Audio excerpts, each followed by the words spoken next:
पुराना हवेली उनके ऊपर झुका हुआ था, चांद के सामने एक टेढ़ा साया। नेहा हमेशा की तरह दिलेर अपने दोस्तों को देखकर मुस्कुराई।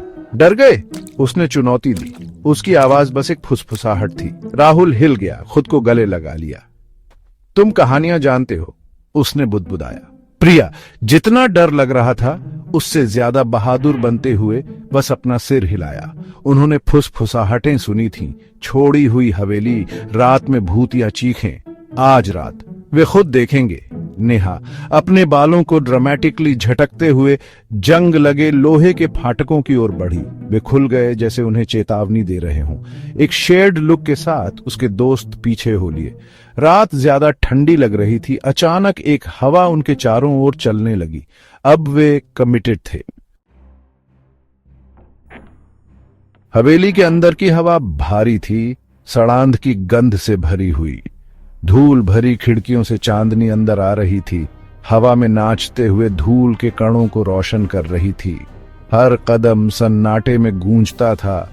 उनकी खुद की सांसें अचानक तेज हो गईं। मकड़ी के जाले और नेट फर्नीचर से चिपके हुए थे, कभी भव्य कमरों को एक भूतिया घूंघट में ढके हुए।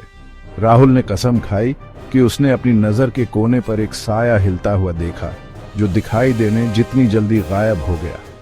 प्रिया का हाथ नेहा के हाथ में आ गया।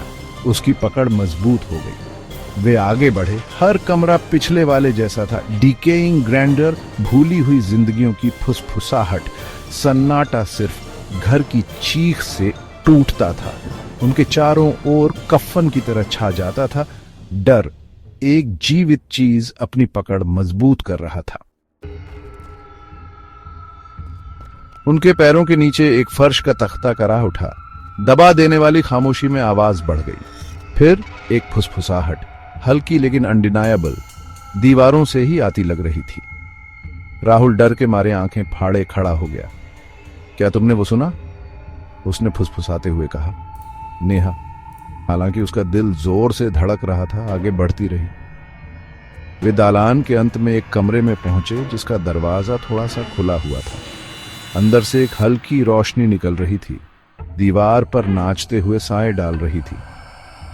यही था, यहीं से कहानियां शुरू हुई थीं। नेहा की रीढ़ की हड्डी में ठंडक दौड़ गई। उसने दरवाजा खोला। उसके दोस्त हिचकिचाते हुए उसके पीछे थे। कमरा एक नर्सरी था। एक रॉकिंग हॉर्स बीच में ही रुका हुआ था। एक पालना मकड़ी के जालों में लिपटा हुआ था, और वहां हल्की चांदनी में नहाई हुई एक आकृति खड़ी थी। आकृति एक औरत की थी। उसकी पीठ उनकी ओर थी, सफेद साड़ी में लिपटी हुई। उसके लंबे काले बाल उसकी पीठ पर बिखरे हुए थे, उसका चेहरा ढके हुए। फुसफुसाहटें तेज हो गईं। उनके चारों ओर ठंडी हवा की तरह घूम रही थीं। नेहा ने गले में अटकी हुई आवाज में कहा, नमस्ते। आकृति घूमी और नेहा हाँफने लगी। औरत का चेहरा पीला था, उसकी आंखें खोखली थीं। उसने अपना मुंह खोला जैसे बोलने के लिए, लेकिन कोई आवाज नहीं निकली। फिर पलक झपकते ही वह चली गई, धुएं के एक झोंके की तरह गायब हो गई। नेहा के दोस्त दहशत में आ गए। वे मुड़े और भागे, हवेली से जितनी तेजी से उनके पैर उन्हें ले जा सकते थे। लेकिन नेहा उनके पीछे नहीं गई। अगली सुबह ग्रामीणों को उसका कोई पता नहीं चला। केवल एक सफेद साड़ी जंग लगे लोहे के फाटकों पर लिपटी हुई थी, हवा में धीरे से फहरा रही थी। फुसफुसाहटें, वे कहते हैं, बाकी हैं। हवेली खामोश खड़ी है। गायब हुई लड़की का एक स्मारक, एक ठंडा रिमाइंडर कि कुछ कहानियों को अनकहा ही छोड़ देना बेहतर है।